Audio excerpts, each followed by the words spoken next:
Эрүүл хүүхэд ирээдүйд амжилттай нэгэн болох үндсэн суурь нь боловсон ариун цэврийн хангамжтай байхад оршдог. Харамсалтай нь баруун аймагуудад цэвэр усны хангамж хүрэлцээ муу дутмаг байсаарлаа.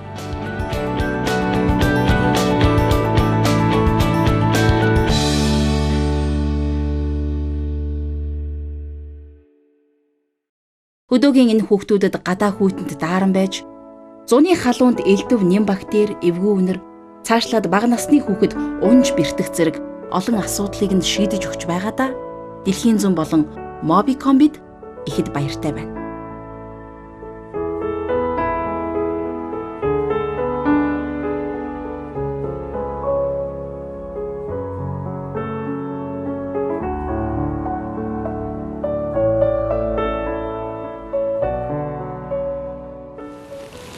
Дэлхийн зүүн Монгол олон улсын байгууллага нь 2014-өөс эхлэн нийгмийн хариуцлагын чиглэлээр олон компани байгууллагуудтай хамтарч ажиллаж ирсэн. За тэрний томоохон нэг нь Mobicom-ийн санаачлагаар гаргасан энэ баруун аймагуудад хэрэгцсэн ус орчны эрүүл ахуйн байгууламжийн төсөл байгаа. Тэгэхээр энэ завшааныг ашиглан би Mobicom корпорацийн хамт олон болон Ховд аймаг, Говьалтай аймгийн засаг даргын тамгын газруудад талархснаа илэрхийлвэр байна.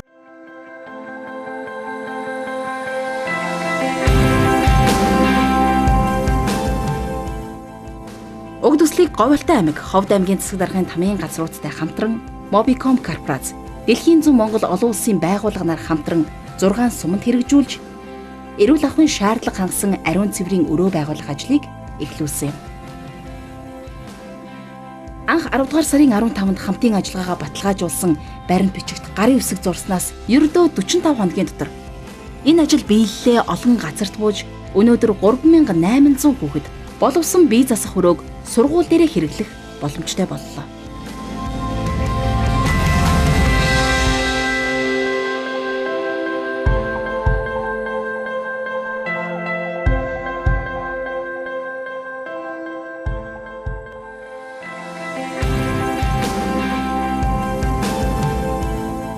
Хамгийн анхны уулзалт Говьалтай аймгийн Эрдэнэ сумд боллоо. Хүүхдүүд хамгаас эртлэн босож, энд яг юу болоод байна гэсэн аястай биднийг ажиглан сууна. Тэгээд бидний юу хийж бүтээснийг тайлбарлан ярих үед хүүхдүүд өөрийн эрэхгүй баярлаж, нүд нь гэрэлтэж байгаа нь их хүчтэй мэдрэгдэж байлаа. Хүүхэд ч гэлтгүй сумын иргэд хүртэл биднийг бахархлын харцаар ширтэж, баярлсан сэтгэлээ хүчтэй аадар бороо адил алга дашилтаар илэрхийлэх нь гайхалтай.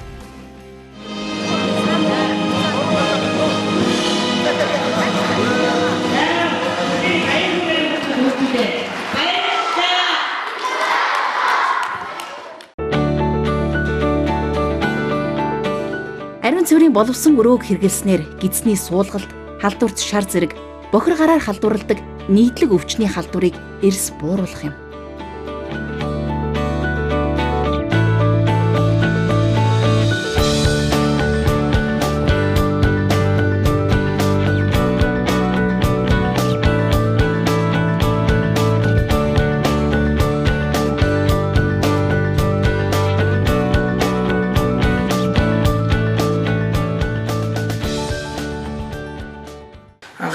Байхад их хүндрэлтэй байдаг. Тэгээд нөгөө хүүхдүүд нөгөө үлд нөгөө модон банзан дээр нөгөө гадуур турн шээж өрөөд нөгөөдг нь хөлдөж өрөөд альтэрж унах магадaltaй их байдаг.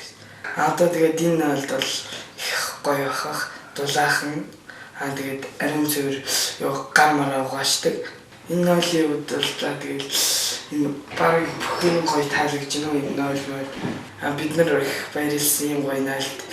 Тэгээд энийг тэгээд цааш нь тэгээд бид нар арих гамтай гоё хэрэглэнэ.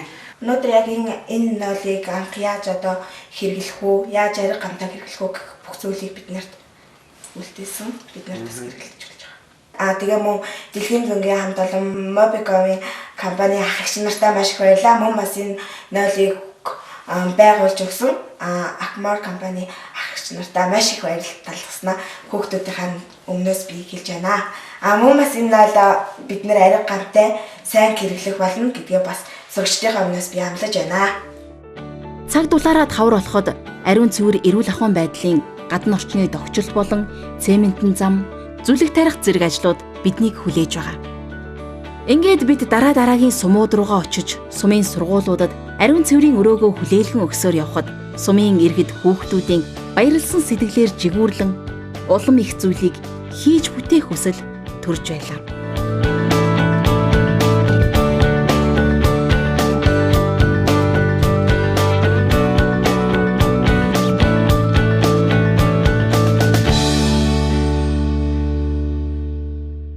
Манай Говьалтай аймгийн Бэгэр сумын 10 жилийн сургууль одоо ийм иж өрн нойлын байгууламжтай болж байна. За энэ Бэгэр сумын 10 жилийн сургуулийг миний бие 30 жилийн өмнө 1-р ангид орж исэн. За тэрнээс хойш өнөөдрийг хүртэл 2014 он хүртэл ерөөсөө нойлынхын асуудал 30 жилийн өмнөх шиг байсан.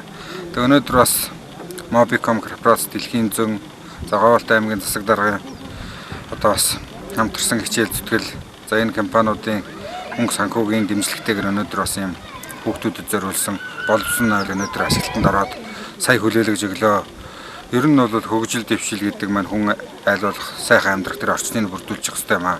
Тэгээ ямар ч үсэн Говьалтай аймгийн сумдын хувьд Монгол улсын бас сумдын хувьд анхных нь болсон энэ байгууламжийг барьж өгсөн нийт одоо Говьалтай гэсэн энэ Монголын ирээдүй болсон хүүхдүүд сэтгэлтэй хүмүүст бас чин сэтгэлээсээ баярлалаа. За Говьалтайчууд маань бас өдрөөс өдөрт сайхан хөгжиж Говьалтай ирээдүй болсон хүүхдүүд маань сайхан амьдрах тэр нөхцөл бололцоо бүрдэж байгаад миний туйлын баяртай байна.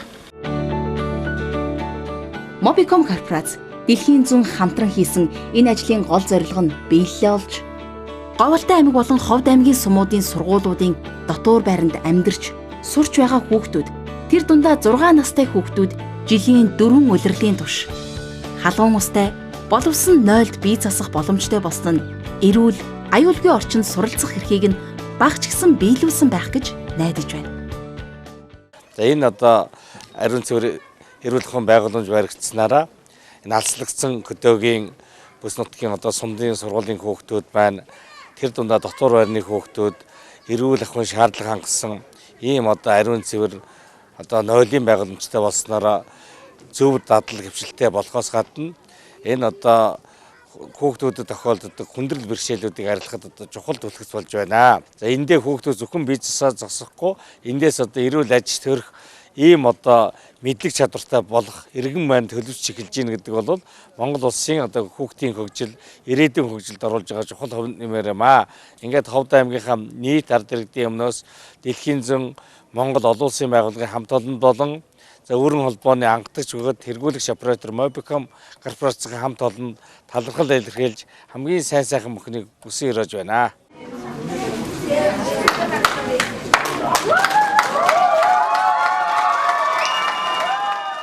Mobicom корпорац 2014 онд нийгмийн хариуцлагын чиглэлээ шинжилэн батлаад бид сумдын сургуулийн ариун цэвэр эрүүл ахуйн одоо нөхцөл байдлыг сайжруулах гэсэн энэ чиглэл рүү одоо 2014 болон 2015 онд ингээд ажиллахаар болсон байгаа. За тэгээд энэ төслийн маань хамгийн анхны одоо эхлэл болж бид Говьалтай Ховд аймгийн засаг даргын хамгийн газар болон за мөн дэлхийн зөнгийн хамт олонтойгоо хамтраад ингээд энэ 6 суманд энэ анхны төслийг хэрэгжүүллээ. За тэгээд энэ хүү төслийн маань ерөнхий ач холбогдол гэх юм бол нэгдүгürt эрүүл мэндийн хувьд ашиг тустай. За нөгөөтэйгөр бас одоо хүүхдийн сургуультай явах итвэх одоо сурлагын чанарт бас нөлөөлнө гэж байгаа. Тэгэхээр энэ байгууламж маань бол ерөнхийдөө сумд байтугай аймагтаа бол бас ховор байдаг энэ халуун хүүтэн устай септик эм цэвэршүүлэх төхөөрөмжтэй энэ байгууламж бол маш ховор байгаа. За цаашдаа Mobicom-ийн хамт олон 2015 онд энэ хүү төслөө үргэлжлүүлнэ. Дэлхийн зөнгийнхаа хамт олонтойгоо нийлээд бас дахиад одоо аслагдсан сумдын сургуулиудад энэ хүү байгууламжийг барих ажлаа хийнэ.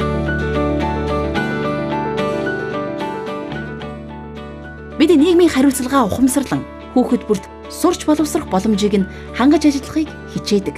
Гэхдээ энэ бол төр хувийн хэвшил.